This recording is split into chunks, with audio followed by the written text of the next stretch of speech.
podcast is super awesome and you are going to want to stay tuned. And I also want to remind you before we get into it, if you don't already, hit that follow button. The Rodeo Kids leadership team has had some awesome podcasts lined up that they are working on with professionals in the industry, with the youth sharing with other youth things that they've seen and experienced in their own words so that we can all grow, we can all gain it, we can all move in the right direction because at the end of the day, we're all in this together. And the beautiful thing about the rodeo world and this sport and all of the events that we get to be a part of is that we don't compete against each other. We compete against ourselves and we cheer for each other instead to continue growing, to continue getting better. And we're only as good as our competition. So these podcasts and everything about Rodeo Kids is helping us all become better people so that we can all reach higher levels and we can all continue to elevate each other and love God and just experience this world by impacting others and just making a difference through the vessel that we get to call rodeo.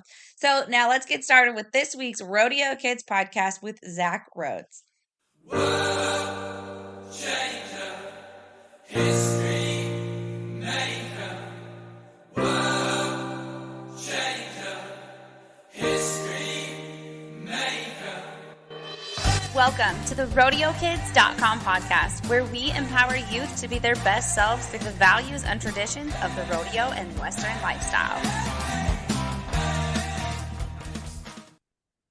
Thinking of, some of the things that we've talked about on the Rodeo Kids ambassador and leadership team and just conversations that I've had with other people and stuff. And I was trying to think who would be a good guest for our team and for everybody. And I just thought, gosh, like some of the stuff Zach posted lately, I just thought, man, I think it really lines up. And I think his message is just something that is really important for everybody to hear, but I think for him to share it with the youth, especially right now, because you guys get to make a change. You guys get to make a difference and you guys get to take what you learn and apply it.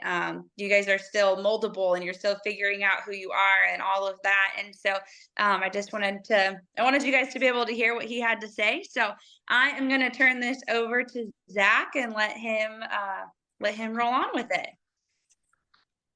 All right, so I guess I'll just go ahead and start by introducing myself. Zach Rhodes, obviously. I rope calves professionally.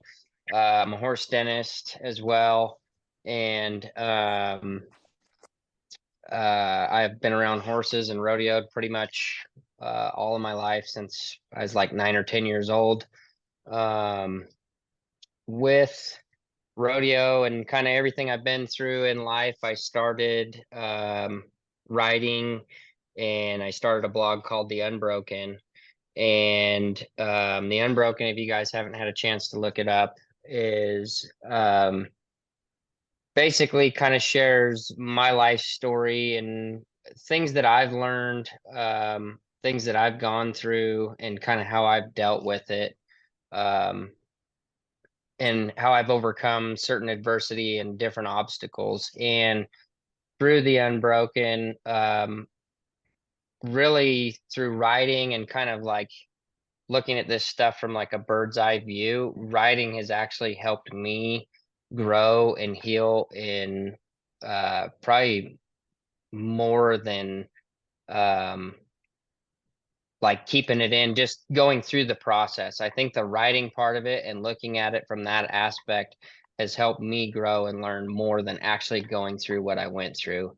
And through The Ubrokn, my hope is that people can read it and learn and grow from it as well, and kind of see that, hey, we're not, a lot of the times we're like, especially with social media, I feel like social media is terrible right now because it projects like a perfect picture for everybody to see, and everybody looks at it and they're like, man, I wish I had that guy's life, or I wish I had this, or I wish I had that. And by sharing and being vulnerable, I found out that there's been more people that have related to my story and what I've gone through than what you would actually believe. So there's strength in sharing, and hopefully, whatever we kind of go over today, whatever questions you guys have and everything, I hope that it kind of helps shed some light on maybe some issues that you guys are going through, and and allows you to maybe start the healing process or start growing through it. So Yeah, I love that. I think, you talk about writing and how powerful that is. And I totally agree. I write pretty much every day, and that can be a total game changer. And being vulnerable, at the end of the day, we're all human. At the end of the day, we all live on earth, and we all have struggles and things that we go through, different levels, but everybody still has a struggle, like, and it's not for us to judge whose struggle is more or less just because of what we think or what we went through. And so I really love that. And that sharing is such an important thing in humanity. And I think as you talk about, um social media and how we see these highlight reels, we start to like shrink back and think that we're less for having struggles, but that's not true at all. Usually the things that I even relate to on social media are the things that are the people that are being vulnerable, because I'm like, oh, I get that. Like, that makes sense. I don't really want to see perfect all the time. absolutely. Yeah, I couldn't agree more. And part of going through this whole journey writing and everything, just like you were saying, I think um I have a lot of people that message me and they're like, "Oh, thank you for sharing. Thanks for being vulnerable," and how much it's helped them. But I don't think they realize how much they helped me by reaching out and sharing their story too. Because it's like you said, it's easy. It's really easy to get tunnel vision, especially with social media nowadays, and just how everything is projected as perfect. It's really easy to get tunnel vision, and I've suffered with feelings of not feeling adequate, like I was damaged goods, like I had flaws that other people didn't have. And then when you have other people reach out to you that are like, "Hey, thanks for sharing your story and being vulnerable," like it helps me to see too that there are other people that have gone through the same issues. It's not just me that struggles with it. There's so much more than meets the eye when it comes to kind of this like perfect picture perfect life that everybody projects on social media nowadays, which is such a big part of our life. And we see it's right on we have our phones all the time. So it's really easy just to get on your phone and go scrolling through Instagram or Facebook. And, everybody's posting their good rodeo runs and all the wins and everything else, but you don't see everything that went into that. So Hmm. Yeah, can you kind of start at the beginning and just share some of your story, like how you even got involved in rodeo and whatnot, and how you've progressed to where you are today? Because I know it's been kind of a wild ride for you. yeah, so I started rodeo when I was like, oh, probably 8 or 9 years old. My mom grew up rodeoing, but she kind of got out of it as she got a little bit older, like out of high school. And then she had gotten married really young, and that was her first marriage, which was my father. And they were divorced by the time I was 6 months old. So we didn't have any horses again until I was like 8 or 9. We started to get back into it, and that's kind of when I started watching the NFR and stuff like that, and that's when I realized I was like, I want to be a professional calf roper. I want to make the NFR, and kind of go down that road. And I started kind of my journey going roping with different guys here and there, and I team roped a bunch growing up.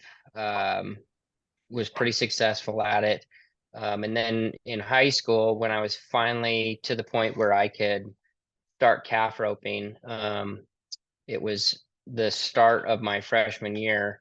I bought all the stuff to calf rope, and my stepdad, literally in the D-Bar M Western store, told me to put everything back because I wasn't allowed to calf rope yet. And I was so devastated because growing up, I was always like kind of the skinny guy, like kind of the runt in a way. Scrawny, a little bit weaker, and but definitely did not hinder my can-do attitude. I pretty much figured I could do anything I wanted to if I put my mind to it. But um that was really hard for me to have him sit there and especially he was more of a father to me than my real father was. So to have somebody that I looked up to so much tell me you can't calf rope, like I'm not gonna lie, hate's a strong word, but I hated him for it. Like I was so mad at him that he would not let me buy a neck rope and jerk line and calf rope at the Douglas County Junior Rodeo. But when I look back on it, in reality, like in you'll see this in my blog too. Like that was nothing more than just kind of a building block for me to kind of like that was God's way of preparing me for the next step in life when it came to calf roping. So unfortunately I didn't get a calf rope my freshman year. I was really mad about it and sour about it for a lot of years until I finally looked back on it and I was like, you know what? My stepdad was right. And because when I started calf roping my sophomore year, I struggled flanking calves, and there was a lot of times where I sat out in the arena and I tried nosing them and flanking them until I was blue in the face and the time would run out and I just couldn't do it. So him saying no led to me wrestling and gaining about 20 pounds. I still needed to gain another 20 pounds after that because I only weighed 100 pounds. But um, it was just kind of one of those building blocks that kind of set everything in motion. And through kind of this rodeo and team roping and everything, one thing I've always struggled with is the mental aspect of it.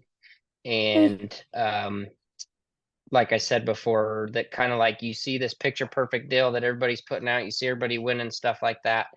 And him telling me no, and then my stepbrother making fun of me for being small, my friends making fun of me for being small. I always had like this, like I wasn't good enough. Like I had to prove something. And it carried over into my team roping and everything. I can't tell you how many times I choked to win saddles, buckles, trailers, trucks, whatever, because that little voice would come nagging in there saying, "Hey, you're not good enough. You don't belong here." Um, and it kind of carried through. Sadly, like I look back at it because I'm 34 now, and there's a lot of uh, things I missed out on because I allowed that that kind of nagging voice in the back of my head to control my performances. Like I'd have breakout performances and everything would be great, but then all of a sudden I'd start struggling with it because that little voice would creep inside. And believe it or not, I've struggled with that voice clear up until probably last year, when I made it to the progressive round at the Red Bluff Roundup. And for those of you that don't know, at Red Bluff, you get two calves, and if you make it into the top 24, you get a third calf, and then if you make it into the top 12, you get a short go calf. So um, I struggled all day the day before I roped that third calf of thinking, I was like, oh, it's just a fluke. I don't belong here. Like, there's no like I got in by accident. It was pure luck, whatever. And I would say that that day for me and my career of rodeo was kind of a pivotal turning point, in kind of starting the process of believing in myself. And unfortunately, my horse ended up getting hurt after that, and we were out most of last summer. And then I got to start back up again at the Pendleton Roundup, which was a dream come true and pretty cool to be able to compete in. And then I started back up again this year. And in the process of going, as I told you guys before, like I love doing equine dentistry. That's kind of been my career for the last 12, 13 years. But what I've discovered this year is truly learning to love myself for who I am. Like for the first time in 34 years, I actually love myself for who I am. I can forgive myself for all my flaws, everything that's happened. And I can honestly say this has been the greatest year of rodeo of my entire life. And um, kind of the turning point for that was at Reading this year. And believe it or not, I've gone 30 plus years without ever tying a calf under 10 seconds. I've done it plenty of times at home, but I never could get it done at a rodeo. And I had tied one at Springville in 9.5, but I broke out. But then at Reading, On my second go calf, I was 8'7", and it's the fastest time I ever tied. It was on the Cowboy Channel. My family got to watch and everything. Unfortunately, the calf did get up because I one wrapped it, but I was so happy because for somebody who, like, for so long, I tried to control the outcome of everything, and I was so worried about what everybody thought around me that I would try and control every aspect of the run. So whether it was pushing the barrier or making sure the calf stayed tied, like I would safety up. And, 5 years ago, that 8'7" probably would have been an 11 flat because I would have fumbled around on the ground and then I would have two wrapped it and I wouldn't have taken any chances. So that from that point on, I realized that the dream I had when I was 11 years old, 10 years old, of wanting to make the national finals and be a tie-down roper, like that dream was still very possible for me. And I have since decided that I'm going to slow down on dentistry and rodeo more next year because we only get one life. And whatever it is that drives you or your passion or that you're so in love with, this is what I figured out. Like, I love calf roping so much. I enjoy it so much. It makes me feel so alive that that's how I finally discovered that I truly love myself because I am doing something for me. And I'm to the point now to where I don't care what anybody thinks. I don't care about when I back in the box, it's just me and my horse. That's it. And I've relinquished all control to God. Whatever, if I draw a good calf and I get to use it and I place, great. But through this whole journey and this process this year of finally getting to that point of loving myself, like I'm at a point where I can go make some money and go down the road and rope calves and be perfectly content and happy. I don't need anybody else's approval or anything like that. And it's truly like I can't even begin to explain the feeling behind it. But when you can finally get to that point in your life where you're not worried about social media likes or what other people are doing around you, and you can just go do what you truly love, you can truly start to begin to feel that feeling of like self-love and being self-fulfilled. So that's kind of where I'm at in my journey with roping. My goal was to make the circuit finals this year, and something I'd like to kind of share with you guys that is pretty cool. I had two barriers this year that cost me making the circuit finals, unfortunately. And everything was kind of down to this weekend. I had three rodeos. The weekend before, I tried to be way too aggressive and I missed both my calves. And it was super devastating because they were good opportunities to win money and move up in the standings. And the old me, I would have let both those misses eat at me all week long until I got to the next rodeo because I would be so worried about what everybody else thought, like, oh, he can't rope, he's no good, whatever. And then I'd say it to myself and I'd just let it build up all week long. And then I'd go into the next weekend and it would fall apart again. I did it my senior year of high school rodeo, and I got into the top three. And then at the beginning of the year, everything started to fall apart. I didn't even make a top 15 short go my entire high school career because I would just let everything fall apart. So the win for this last weekend, I came up, I think I was $1,700 short of making the circuit finals, which is heartbreaking because I went to 40 something rodeos this year, spent a lot of money on diesel fuel, a lot of money in entry fees. But the cool part, I was telling my mom, I wrote my last calf Sunday or Saturday at Sonoma and I ended up winning a check there. But the coolest part was I was able to back into the box and I was able to clear everything out of my head and just go have fun. I literally told myself, I said, whatever happens, whether you make the circuit finals or you don't, go have fun. Let God take control of everything. If it's meant to be, it'll be. I'll draw the good calves. I'll get them tied fast and I'll get checks where I need them. But the coolest part for me was being able to back in at every single rodeo. I roped every single calf. My horse worked outstanding. I set up good runs. For the first time in my life, I was setting up good runs. Yeah, I made some mistakes on the ground, but I think the coolest moment for me was Friday night when I roped a calf on Cowboy Channel in front of everybody in the whole world. I was so nervous before, and I was able to clear all that out of my head, and I made the best run I possibly could. And my horse worked good. And then I did the same thing again Saturday. Last rodeo of the season, all the pressure was on the line. I was going to have to win it or try to win it. Unfortunately, I did not draw the calf to win it. But you know what? I went out there, I did my job, I roped it, I got it tied. And as soon as I tied it, I knew I did everything that I could to try and make the circuit finals. And if I hadn't made it, I was perfectly happy with where I was at, because for the first time in my life, I didn't worry about what everybody else was doing around me or what I needed to do. I worried about the job that I had in front of me, and that's it. So this year's been a really cool year for me as far as rodeo goes, because I can honestly say that I've come to a point of peace and being able to overcome the mental aspect of it. How, like, what are some things, like, clearly writing, you said in the beginning, has been a huge thing for you to help you identify things from your past that were holding you back and things like that. But what are some other things that have just kind of set you free? I would say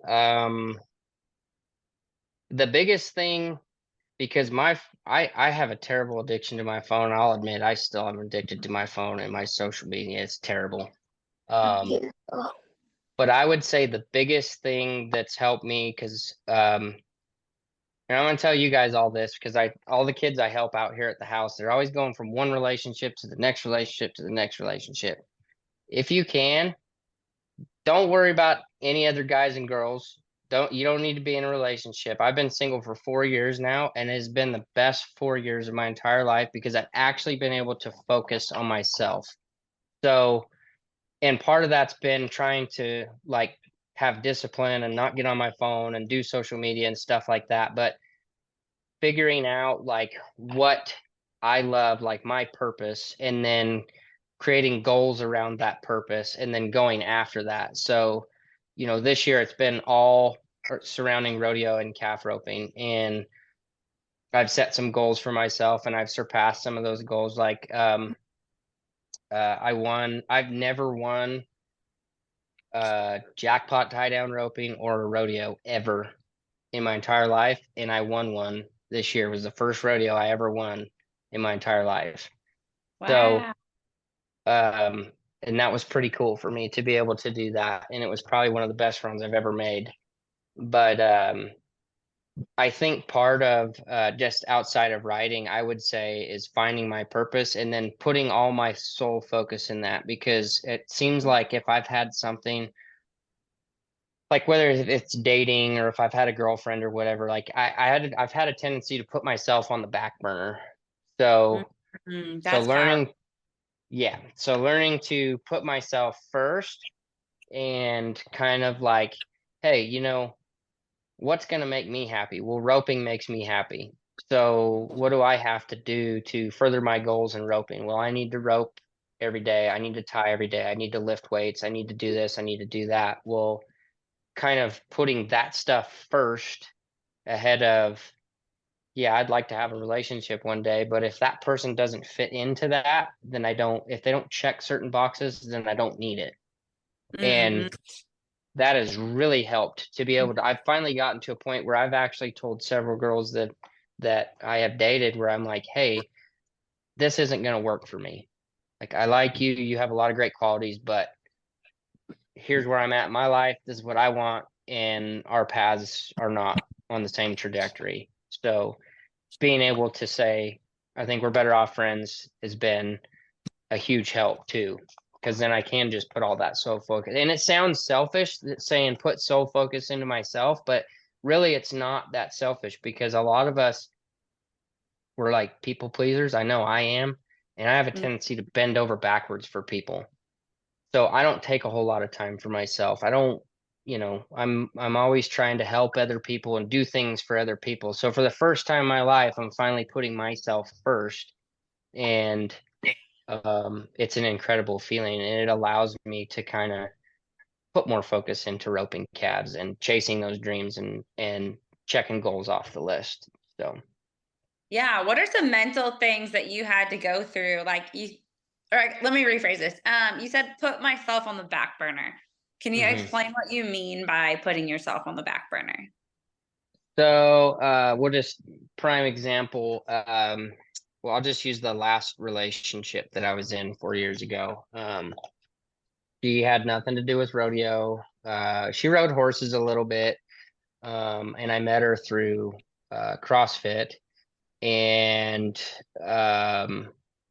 I essentially, because of my upbringing and kind of some of the things that I went through, I kind of put her up on a pedestal. And I don't really want to say like I worship the ground that she walked on, basically. That's probably the best way I can put it. So if she, was like, hey, can you come over and do this or do that or whatever, like I would go out of my way to go spend time with her or to go do things with her. And through the process, I was like, yeah, I can rope later or I can ride later. So I didn't ride my horses very much. I didn't rope very much. Um, and then I was kind of like to the point where I was like, well, I'll rope again eventually one day. Maybe I'll just focus on CrossFit and try and do the CrossFit games and the masters and stuff like that. And so I let all these other things kind of fulfill um, the void within me, which that void needed to be fulfilled by doing things for myself, but I fulfilled it by basically essentially serving her. Mm. And through the process, um, because I've done it with my dad, who, he walked out on me when I was 6 months old and was in and out of my life. And people that I've loved, I've had a tendency to, even if they kind of walk all over me like a doormat, like I just kind of would bend over backwards for them. And because I was so desperate to be loved by them or to have that feeling of love, I would just go out of my way to do whatever for him. Just like my ex-girlfriend, like driving over to her place, like there'd be days where she'd be like, hey, can you come over and do this? And in the back of my mind, I'm going, no, I need to ride my horses. I need to rope. I need to do this. But I'd be like, yeah, I'll be right over. And I'd put Mm. everything on the back burner because I was so worried about losing her love over things that I had to do for myself.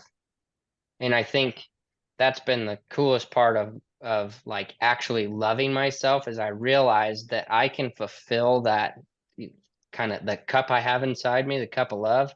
I can fulfill that cup by doing things that I enjoy and not having to seek it from outside, like outside validation from other people or sources like Instagram and Facebook and stuff like that.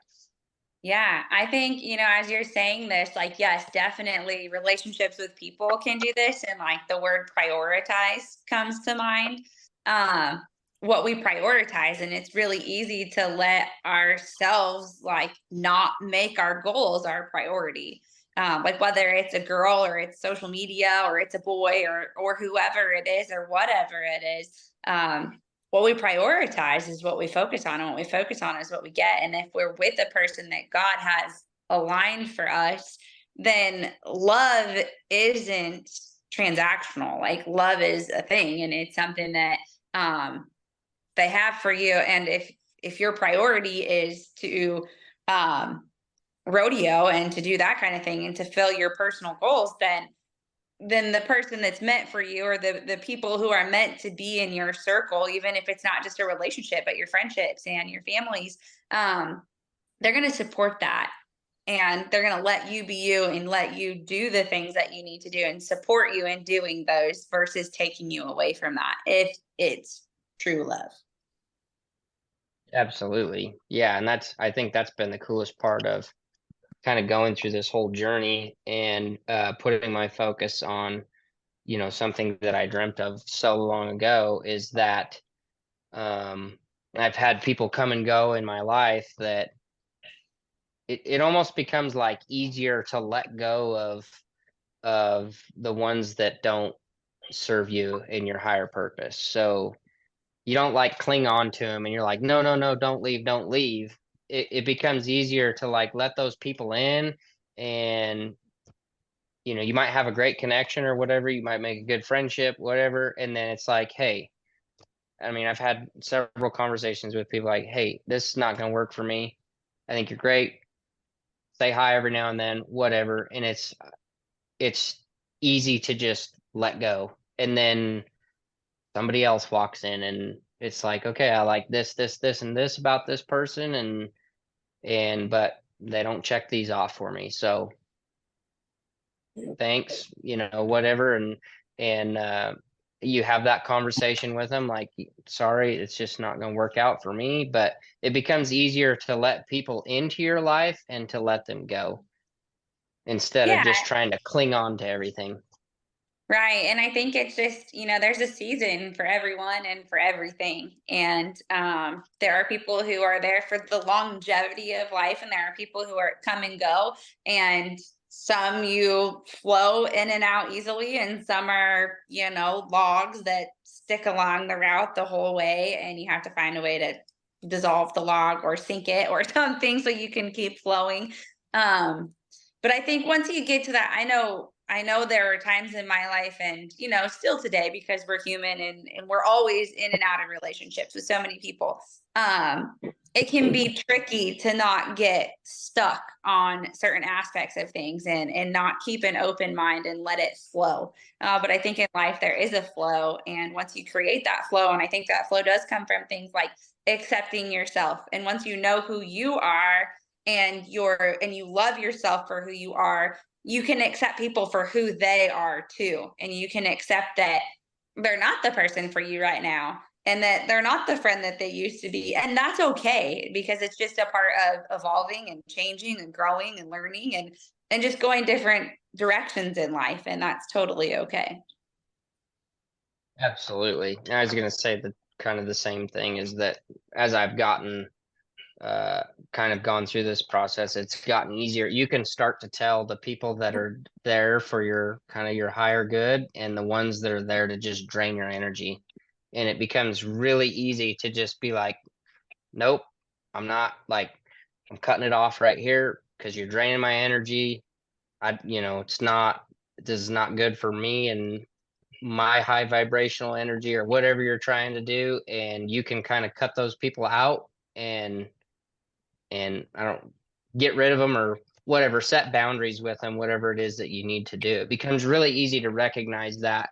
And you, in a way, I've actually had to tell some friends this because I have some friends that call me for relationship advice and stuff that they're going through, whether it's marriage or um, co-parenting or whatever. And one thing that I've figured out this year is like you have to be your own hero.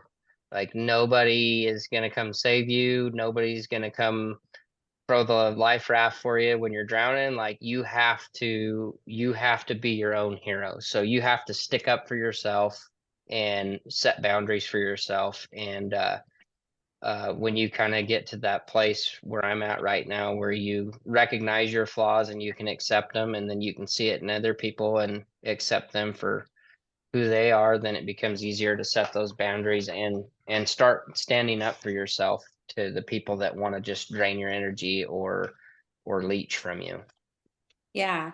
I want to go back to one of the things that you said in the beginning when you were talking about your relationship, like with your dad and calf roping, and how, or your stepdad, and how he wouldn't let you get the calf rope and all the stuff to become a calf roper your freshman year. And then later in life, you realized that actually he was right. How did it feel to accept that and like to realize that? Uh, it was freeing because for the longest time, we don't realize it, but when people say hurtful things or one thing that I kind of figured out from it is a lot of the times if somebody says something to you that hurts is number one, it's probably either partially true, um, or we have some sort of insecurity around it. So obviously, deep down inside, I knew I was pretty small. I mean, and being able to look back on it, I was like, holy cow, I was just a little guy, just a little buddy. So, I mean, I weighed 80 pounds soaking wet. And when I was able to kind of finally write that blog and look back at it, like in a way, I wanted to be able to go back and thank my stepdad for saying no, you know, Like, you need to get stronger, get bigger. Like, he was actually looking out for me. Though some of the things that he said to me was hurtful, and some of the things that other people said to me was hurtful, they hurt because it was surrounded around my own insecurities. So I almost kind of had to take like an inner look at, like, okay, why does it, when somebody says you're too small to calf rope, why does it bother me? Well, partially because I was skinny. I needed to gain some weight. And um what I figured out in, in your journey, wherever you're at in it, is a lot of circumstances and things that happen to you, it's not happening to you, it's happening for you.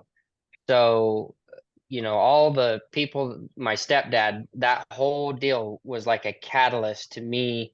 I gained 20 pounds wrestling. And then I went on through high school, and kind of being able to revisit what he said to me. I was able to, like, I carried around all this baggage for so many years from not just him, but from like my stepbrother and all of his friends saying, you're too skinny, you're too small. I mean, I even had people that said it when I was 25, 26, 27 years old, when I first started roping calves professionally, and they would be like, "Oh, you're way too small to calf rope. Like, why don't you just team rope? You're a better team roper." And I didn't realize it, but you let all those words like fill a little imaginary backpack, and you just sit there and pack it around, pack it around. Eventually your back gets more and more tired. And every time I back in the box, I have all that weight on my back because I'm just packing all those words around. And being able to realize that, some of it was their own insecurities, but some of it was also my own insecurities, and then being able to correct that later on through, like taking a 4-year break from calf roping and crossfitting and gaining another 20, 30 pounds. All that stuff that had happened was just to help me in my journey get to where I am now.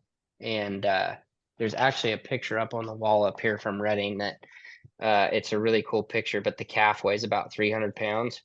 And it was when I first started pro rodeo, and I sat in the middle of the arena and tried to flank that calf until the 25-second whistle blew. And looking back on that, that was 2015. So we're 2023 now. So there was a 4-year period in there where I quit calf roping just to CrossFit and gain muscle and weight. Like, I wish I could go back to that Zach and be like, hey, you can follow your dreams of being a calf roper, but you need to gain some weight and you need to get stronger. And it's not because I'm trying to be mean to you, because I want to see you succeed. So looking Yeah. back, my stepdad was probably just wanting to see me succeed more than anything.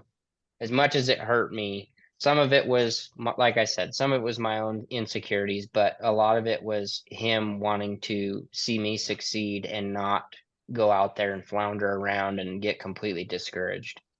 Yeah.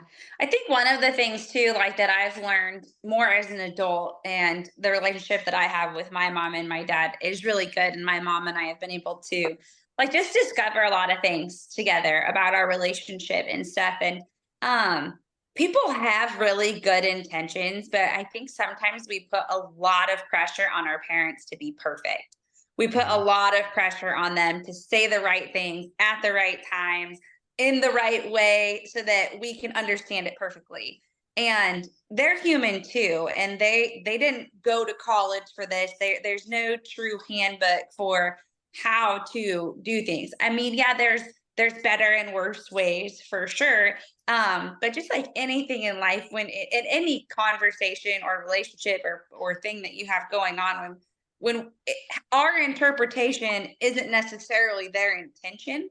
So I think when we do get hurt, I think a lot of the way that people communicate also has a lot to do with their history and how they were raised and how people spoke to them. And a lot of times they just don't really know any better. Or even if they do, they don't know how to stop themselves because they haven't done the stuff like Zach's talking about to figure out who they are, to figure out how their words actually come off and how to communicate, because that's not something that's been in the books for them. So especially for you guys as you're growing up and you're teenagers, and some of you are a little bit younger than that, it looks like just remember to give your parents and those who are instructing you a little bit of grace. If they love you, they want to see you succeed. The things that they say, the way that they say them, the things that they say doesn't necessarily, what am I trying to say? Like the way that they say it doesn't always come off great, but the intention is usually there to serve you and to help you and to see you succeed. Because they love you and they care about you, even if it doesn't quite hit that way at the time. So the sooner that I've learned to have grace for the way that people send messages back, or and looking at it from multiple perspectives, well, why did they say it that way, or what are the 5 things that they could have meant, instead of like, that's the one thing that I picked up on and I'm going to hold on to that because that hurt my feelings, and that's the thought that I'm going to hold on to.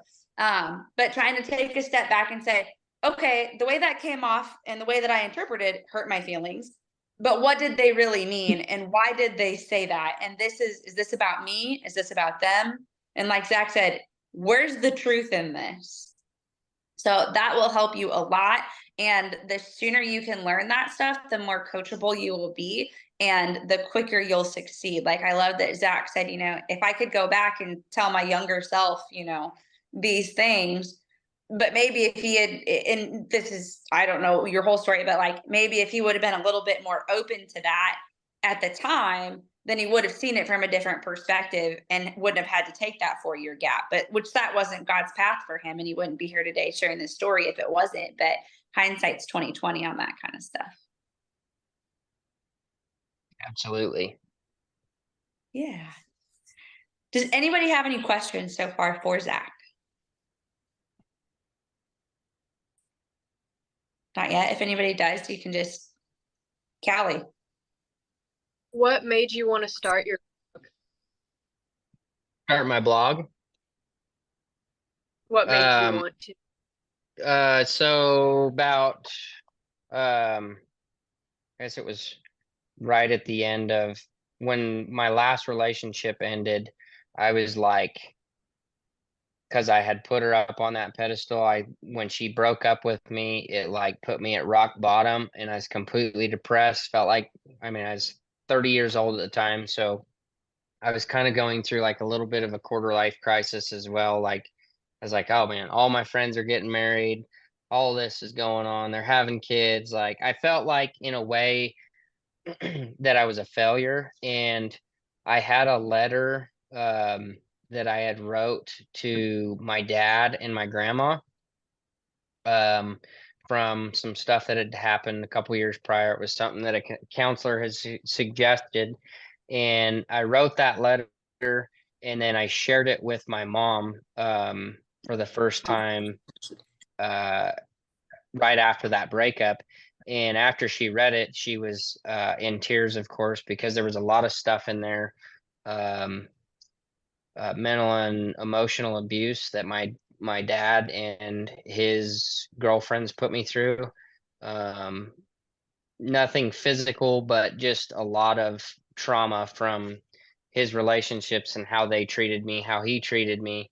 And I had never told her about any of that stuff in the 30 years of my life. And um, watching her read it and then talking to me about it, like I started to realize that there was some um, freedom in sharing what I had to say. And I don't even, when she asked me, she's like, why didn't you ever tell me about any of this? And I honestly, I didn't even have an answer for her. I was like, I don't know. I just never did tell you about it. And looking back, I think if it was a way of maybe, I was worried about disappointing her, making her sad, or like she had enough on her plate that I didn't really feel like she had to deal with what I was going through as well.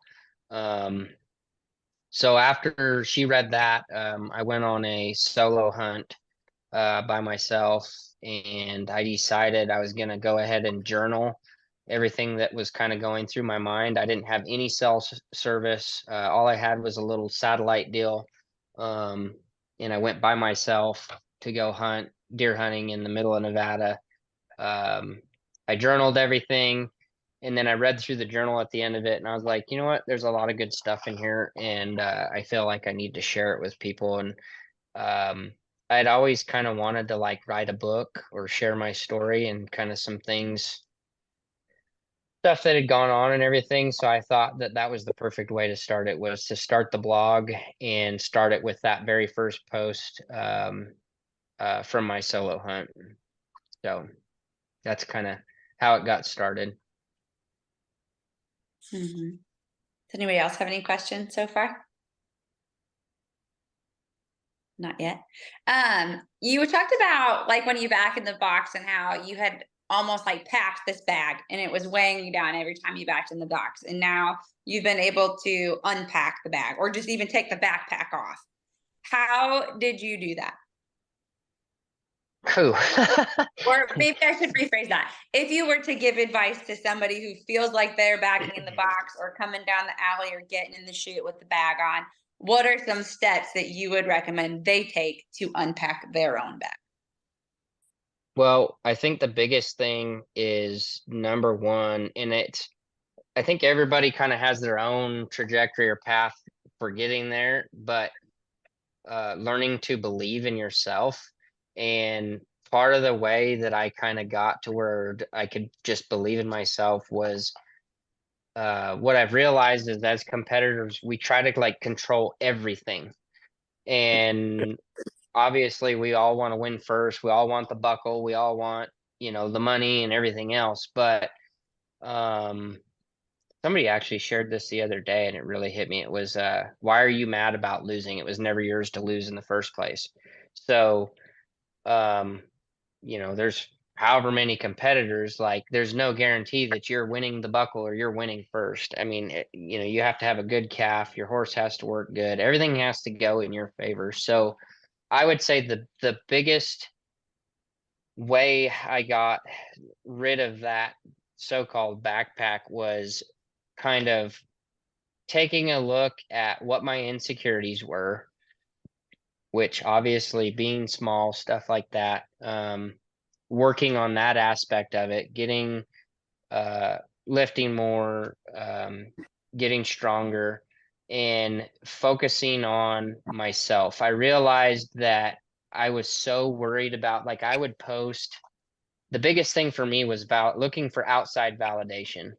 Cutting out the outside validation was huge for me. I felt like I had to post, like a picture of me at whatever rodeo or um, a video practicing. Like I would post something from practicing. It was like the way I identified as a calf roper was if I posted it for everybody to see and I got my outside validation through everybody else. And then when I finally figured out that, at the end of the day, all this that matters is what I'm doing and what truly makes me happy. Like I always tell myself kind of before I back in the box, like, hey, you're running your own race.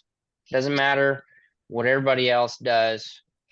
Like I pretty much just focus on the score and roping my calf. That's it. Um, and relinquishing control. Like it's all. I always say a little bit prayer before I go, and I pray that I draw a money run calf and that I get something good that I can make a run on and make some money on. But it doesn't always work that way. But you have to do the best you can do on the stock you draw. Does not matter what anybody else does not matter what anybody else says. You have to relinquish all control of everything, the end outcome of that run, everything, because the very first thing you have to do before that run is even over is actually score sharp. So you can't get from point A to point D without doing all the steps in between. So kind of coming to terms with the things people had said to me and going, okay, you know what? Maybe some of what they said hurts because I could work on this area, this area, this area. And then I went home and I worked on all those areas. Once I checked all those boxes, I went back in a rope again at the rodeo and I'm like, okay, I made a mistake here and here. What can I work on there? So just focusing on myself and not looking for that outside validation was probably the biggest step for me to kind of getting rid of that weight on my back and learning uh that I can't control every aspect of the run, because as soon as I try to control something, like if I watch everybody go and it's like, oh man, if I'm a 9.5, I can win the rodeo. Like when I won that rodeo at Santa Rosa, that would have been a really easy rodeo to pressure up and lose the whole deal because I was one of the last guys to go. I kind of knew what I had to do. And I was so freaking nervous when I backed in the box that my pick and string was shaking in my mouth. And I was like, okay, you just need to calm down. And I literally told myself before I went, like, does not matter what everybody else did. It only matters what I do right now. And I was like, you need to see head around the end of the gate, drive your horse into the pocket, rope sharp, let everything else handle itself. You do it every day in practice. When you throw your hands up in the air, whatever they say the time is, that's the time. And I ended up winning it. So, and I wasn't trying to win it. I was just trying to go make the best run I could on the calf that I had. So you have to get to a point where you can relinquish, like you got to get rid of control. Is let God have the control. He's in control of everything. So Yes. So we've just got about 10 minutes left. And one of the things that I had on my list to ask you was like, how has God played a role in everything that's happened, like in your relationship with God? So I'm kind of probably a little bit unconventional when it comes to God and religion. I grew up in the church and everything, but my connection with God I felt has been a little bit like I feel closer to God outside the church. And I feel like um what I've learned is that and I've been able to become grateful for the things that I've gone through because I've been able to relate all the trials and adversity that I've gone through to things that I've faced later on in life. And I'm like, hey, that helped me with this aspect of my life, or that helped me with that aspect of my life. So um, I'm not super good with Bible verses. Like I read the Bible a little bit here and there, and I have a pastor friend that I talk to now and then. But I just truly feel through my writing and everything, like I feel like my writing gets put into my heart from God. I mean, the words just come to me. I don't even know how to explain it, but I feel like my relationship with God has gotten stronger and stronger because I realize that, it's easy to like look at things and you're like, man, you know, I used to look at it and be like, why can't I just win one rodeo? Like, why can I not freaking, does God not love me? And then when I stopped looking at it from that aspect, and I was like, hold on a second, God does love me because he did this, and this, like whether it was CrossFit or whatever, all the weight that I gained, I can look back on that stuff. And I was like, okay, God was actually preparing me for something greater in life later on down the road. And it's really helped my faith grow when I can look back and kind of like have that bird's eye view of everything and realize that, like I said before, not everything is happening to you, it's happening for you. So yeah, Mm. sometimes stuff sucks, but it's kind of like building muscle. It hurts, you get sore, and we do the same thing in our spiritual growth and our spiritual journey and through the journey of whatever that's rodeo, school, business, whatever. It hurts sometimes, but it makes you better. You're building up those muscle fibers. So Yeah, I love that. And I think, as you do get older, I think it is easier just because you've had more life experiences to be able to look back and see like, oh, okay, this happened and now I'm prepared for the next level. I'm prepared for the next thing because it didn't work out how I wanted it to, because mhm. I failed, because of whatever I thought God didn't love me for was actually, like you said, him preparing. And now I can see, wow, look at the stage that I'm on now and look what I can do with it. Whether you're walking into a new job or a new relationship or a new challenge or whatever it is, a new horse, um, you can just look back and see that. And I think that's where faith comes from. And having faith that everything that you're going through is serving you for a reason. And there might be some things that we never understand. There's nothing in the Bible that says you're going to understand everything one day. Like, we're not meant to, and we don't have to. That's the cool thing. When we have faith, we get to let go of relinquishing that control. We get to let go of having to understand why everything's happening all the time and having to micromanage and analyze and all of those things. When we have faith, we can say, okay, I did my best here. It didn't work. I can identify A, B, C, and D why it didn't work. The other things, I'm not really sure. That's completely out of my control. Like why I didn't draw the cap I drew. Don't know. Out of my control. I'll never understand it. I'll never know. But I don't have to, because I learned all of these things. I did the best that I could. And I can see now that, hey, this prepared me for the next run. I'll be better. I know what to go home and work on. The next time it comes, oh, I worked on that because that happened, and now I won the rodeo. And that's how life will continue to work when you have that faith and you continue. As we said before on Rodeo Kids, win or learn, I never lose, because it's always serving you. Always, always, always, if you choose to look at it that way. Absolutely. There's always something to be grateful for too. I mean, if you can look that, you will have so much more, you will be so much more richer, figuratively speaking, if you can look at, I could look at this last weekend and go, man, I didn't make the circuit finals. I'm gonna be depressed. This sucks. Like, hate my life, whatever.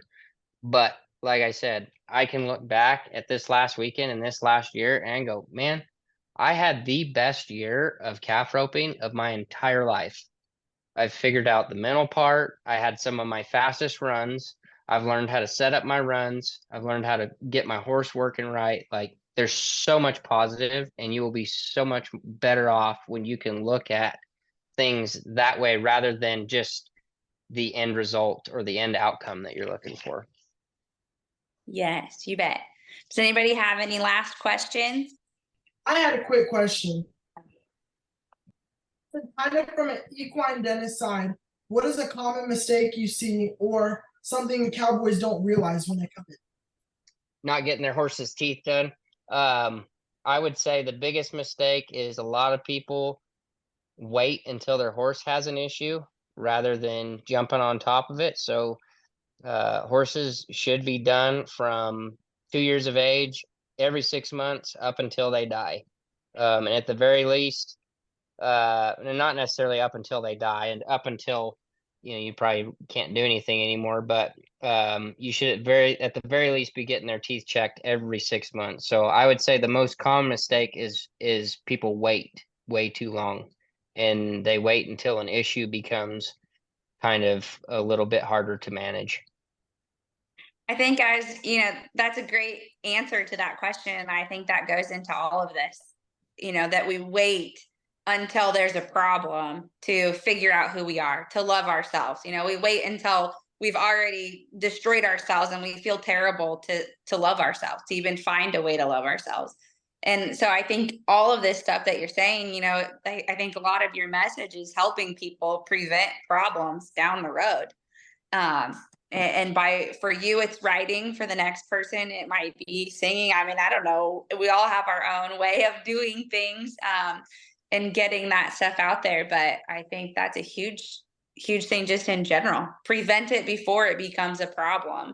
Do your homework, have conversations like this, learn from other people and what they do, so that you can have that awareness going into it that, hey, I might feel like this one day. I've listened to all of these podcasts of all of these people who have gotten to where I want to go, and I can hear their problems and I can say, oh, that could be me one day. How can I prepare for that?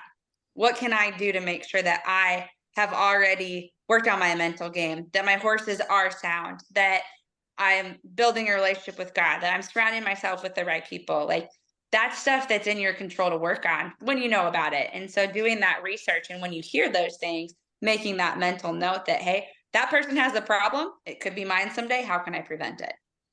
And you don't want to get too wrapped up in that, but just kind of the concept of it. Like, when those light bulbs go off, pay attention to your light bulbs. Okay. Connor, did you have a question? I know you've been writing stuff down over there. No, I just want to say thank you, because I've been going through a lot of the same things. So thank you. Absolutely. And you're Awesome. welcome to reach out. I mean, we'll probably go out on that at the end here. So I'll let you kind of wrap up what you got going on. But Yeah, my very last question is just, what's if advice that you have for these guys? We've got teenagers and some younger. Like, what's your advice to them? I think the biggest thing I can tell you guys is, I see it all the time, especially with the kids that come out here and rope with me and everything. It's looking for outside validation, and I feel like I bring that up a lot, but I think that's probably been the thing that's helped me most of all, is to stop looking for that outside validation, especially with, we have TikTok, Instagram, Facebook. Like, there's so many different things that can produce like when you're unsure, you're not feeling confident or whatever, you can just post a quick picture and you can get a bunch of likes, and it just produces this quick hit of dopamine, and all of a sudden you feel validated. So rather than looking for outside things to fulfill kind of your cup of love and that validation, turn inside and towards God. And I think you're going to find a lot more fulfillment that way. I think it's Jordan Peterson has a quote, and I can't remember it, but it's in regards to happiness and fulfillment. Happiness is short term, it's short lived.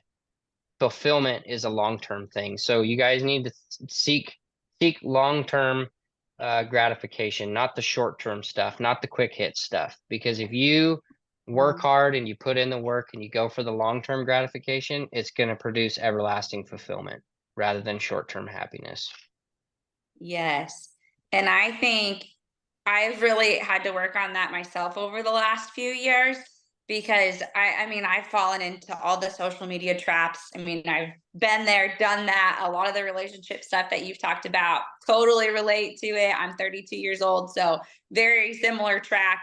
A lot of it just really rings a bell. And one of the things that really helped me with that is saying yes to myself and no to social media, no to the other things, like saying yes to the things, just like you said in the very beginning, saying yes to my priorities, to the things that set my soul on fire, to the goals that I have, saying yes to that stuff and saying no to everything else. And like, it is hard because there's posts on Facebook and TikTok and all that stuff, and seeing those likes, instantly you feel just a little bit better for just a short amount of time, and then it crumbles away. Like I love social media, and I know, Zach, you use it as a platform to do good.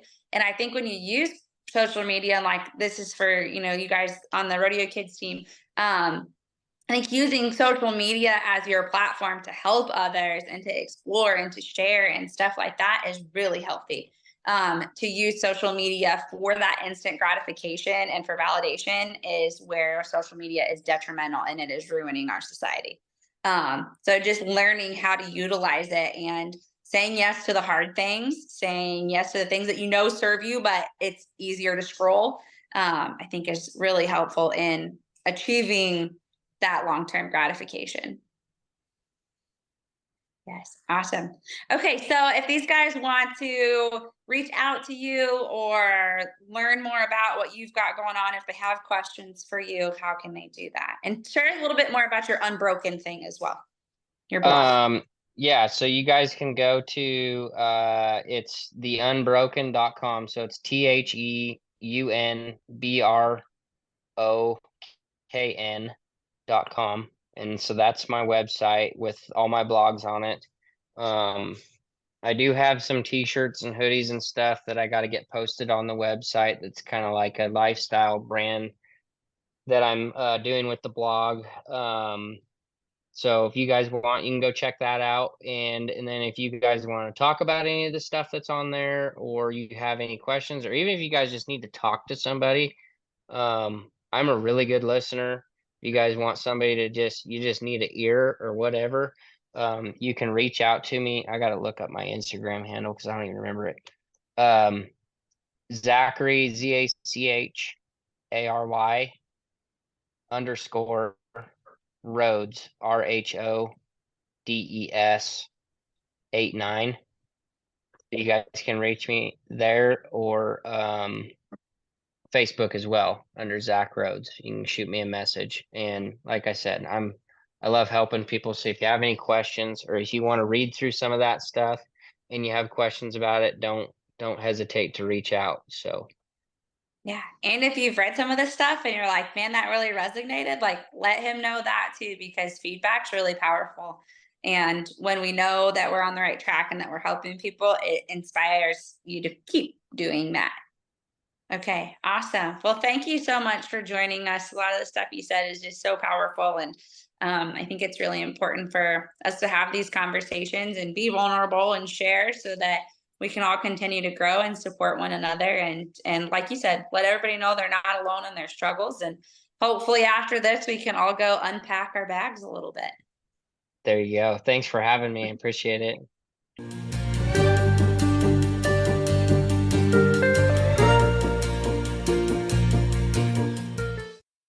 You guys so much for tuning in to this week's Rodeo Kids podcast. We hope that it sets your soul on fire, that it allows you to feel a little bit freer and to love yourself a little bit more. So again, thank you to Zach for joining us, and don't forget to give him a follow and follow the podcast.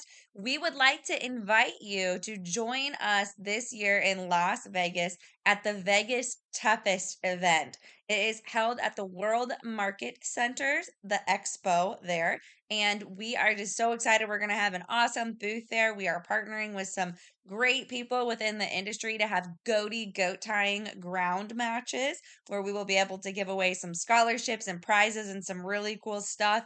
And we're going to have roping dummies and all kinds of cool things, some stick horse races for the younger kids. It's just going to be a fantastic opportunity. You'll get to meet our Rodeo Kids ambassador team and get to know them, not to mention watch some awesome youth competition while you're there. This is a family friendly area where you're going to get to learn and grow and share and have a little bit of fun while you are in Las Vegas. Again, that's the Vegas Toughest event at the expo at the World Market Centers in Las Vegas, Nevada during the NFR this year. Thank you guys for tuning in. Have a great day. Good luck, safe travels, and God bless while you're chasing those gold buckle dreams.